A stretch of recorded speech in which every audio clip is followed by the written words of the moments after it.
حضرت مولانا محمد الیاس صاحب رحمت اللہ علیہ سے کسی نے پوچھا تھا، آپ کہتے ہیں میرا کام میرا کام میرا کام، آپ کا کام ہے کیا؟ لوگوں نے پوچھا تھا۔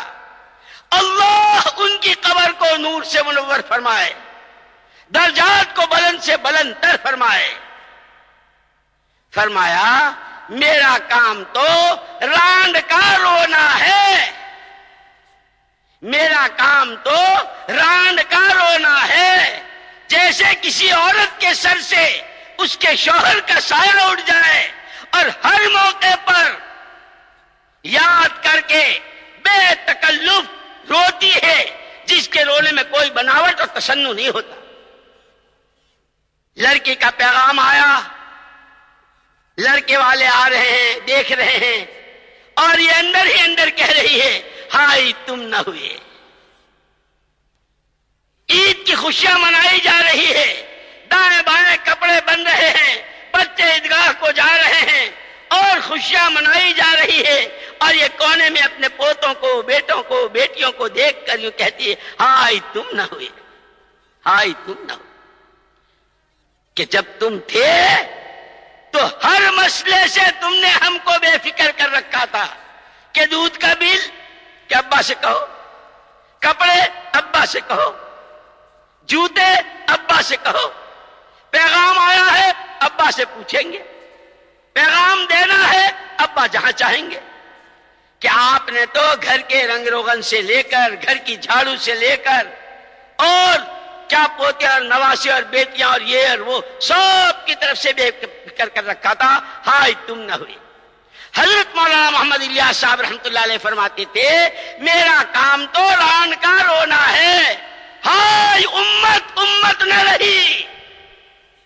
جب امت امت تھی، امت کا ہر فرد ایمان کی چوٹی کو چھو رہا تھا، امت کا ہر فرد اپنے چھوٹے بڑے مسئلوں کو نماز سے حل کرواتا تھا، امت کا ہر فرد تقوی اور توکل کی چوٹی کو پہنچا ہوا تھا۔ کہ کہنے کو تو تاجر ہے، لیکن اس کی دعا پر جیسے لکھا ہے کتابوں میں، ایک صحابی تھے، کاروبار کے سلسلے میں شام جایا کرتے تھے۔ ایک تو فضائل کی کتابوں میں حضرت شیخ الحدیث صاحب نور اللہ مرقدہ نے وہ کفے کے قلی کا اور اس کا واقعہ لکھا ہے، یہ صحابی کا واقعہ ہے۔ جایا کرتے تھے، آیا کرتے، لیکن عادت ان کی یہ تھی کہ اکیلے جانا اکیلے آنا، کوئی پارٹنر نہیں تھا ان کا، نہ کوئی ان کے ساتھ۔ ایک دفعہ واپس آ رہے تھے، راستے میں لوگوں نے روک لیا، سامان بھی ہے، امانتیں بھی ہے، بہت ساری چیزیں ہیں، کہ ماریں گے بھی، جان بھی لیں گے، مال بھی لیں گے۔ ارے بھائی اگر تم مال کے دل دادے ہو، تم مال کے پجاری ہو، تم مال کے بھکاری ہو، لے لو مال، عزتوں پر، آبرو پر۔ وہ صحابی خوشامد کرتے رہے، بھائی ایسا نہ کرو۔ جب بہت منانے پر بھی نہ مانے کہ اچھا میں 2 رکعت پڑھ لوں، ہاں ہاں پڑھ لو۔ ارے بتیروں نے پڑھی، جیسے ہوتا نا لوگ کہتے ہیں اللہ ہدایت نصیب فرمائے، نماز کا مذاق، روزے کا مذاق ہے۔ کیوں؟ کہ مسلمان ہو تو، کہ تمہارا نام تو مسلمان تھا، تم تو روزے پر، نماز پہ، زکات پر، حج پر، ایمان پر، ایمان کی محنت پر تمہاری جانیں لگا کرتی تھی، تمہاری صلاحیتیں کام آیا کرتی تھی۔ تم نے یہ کیا کیا ہے؟ صلاحیتوں کو برباد کیا۔ مذاق کے لہجے میں ہاں پڑھ لو، بتیروں نے پڑھی۔ قرآن کیا ہے؟ وَمَنْ أَصْدَقُ مِنَ اللَّهِ حَدِيثًا، اللہ سے بڑھ کر سچی بات ہو کس کی سکتی ہے؟ اس نے یہ کہا ہے اَمَّن يُجِيبُ الْمُضْطَرَّ إِذَا دَعَاهُ، جب کسی بندے بندی کو اپنے پر 6 دروازے بند نظر آئیں، سوائے اللہ کے کوئی نظر نہ آتا ہو، ایک بے چینی، ایک بے قراری، ایک بے کلی کے ساتھ جب اللہ کو پکارتا ہے خدا اس کی پکار سنتے ہیں. ہم دعا مانگنا ہی نہیں جانتے، ہمیں اللہ سے کہنا ہی نہیں آتا. نماز پڑھی، نماز کے بعد دعا کے لیے ہاتھ اٹھائے، وہ پیچھے تقاضا. ان کی زبان پر چند کلمات جاری ہوئے، ان کلمات پر آسمانوں میں کھلبلی مچ گئی. بیچ میں ایک بات کہہ دوں، خدا کرے خدا کرے خدا کرے میرے بھی دل بھیتر اترے اور آپ کے بھی دل بھیتر اترے. نبی جی تو ہمیں دعا والا بنا کے گئے تھے، ہمیں وہ دعا کرتے گئے تھے، آسمان جھوم اٹھتے تھے، آسمانی نظاموں میں حرکت آیا کرتی تھی. ہم نے راستہ ہی چھوڑ دیا. جب ان کی زبان پر وہ کلمات جاری ہوئے ہیں، آسمانوں میں کھلبلی مچ گئی. زمین پر کوئی بڑا حادثہ، زمین پر کوئی بڑا واقعہ پیش آنے والا ہے. جب دوبارہ یہ کلمات کہے تو جبریل امین علیہ الصلوۃ والتسلیم آسمانوں میں فرشتوں کے پاس، اور یہ تشکیل کی، خدا کرے تشکیل ہم سمجھیں، یہ صرف بیان سننے کے لیے مجمع نہیں اکٹھا کیا گیا ہے.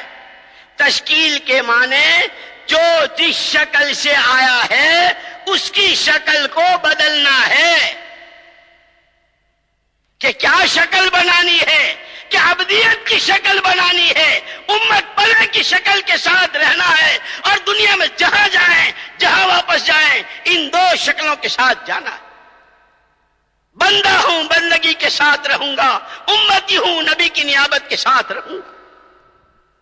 کرو نیت انشاءاللہ بندے بن کے جیئیں گے. کہو انشاءاللہ. بہت ہی مزہ ہمارا مجمع میں ہاتھ لگا ہے.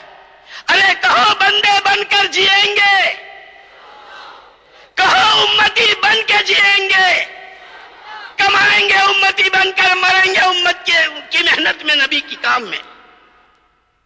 یہ آواز یوں بیکار گئی؟ ارے یہ پردے چیر کے آسمانوں میں گئی ہے.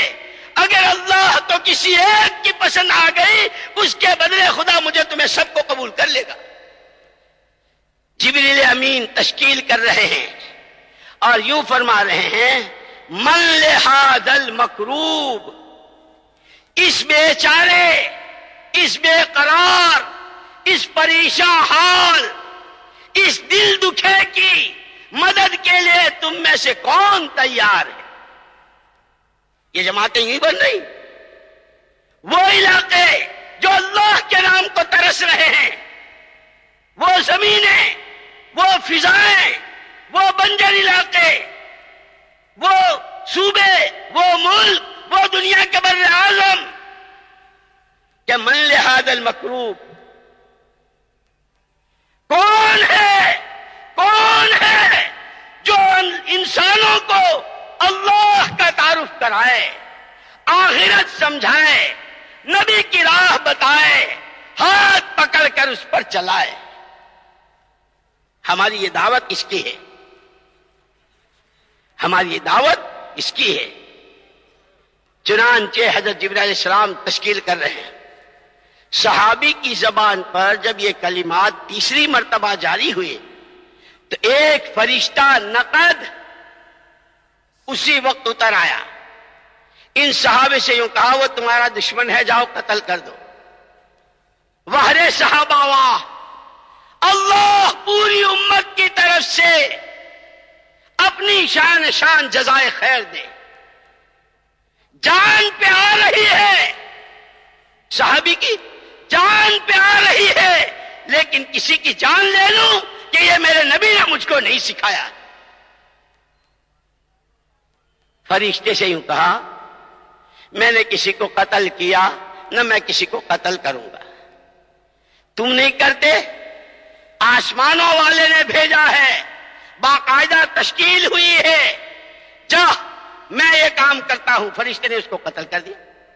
یہ جب جانے لگا تو ان صحابی نے کہا، بھائی اتنا بتاتے جاؤ تم کون ہو، کہاں سے آئے تھے.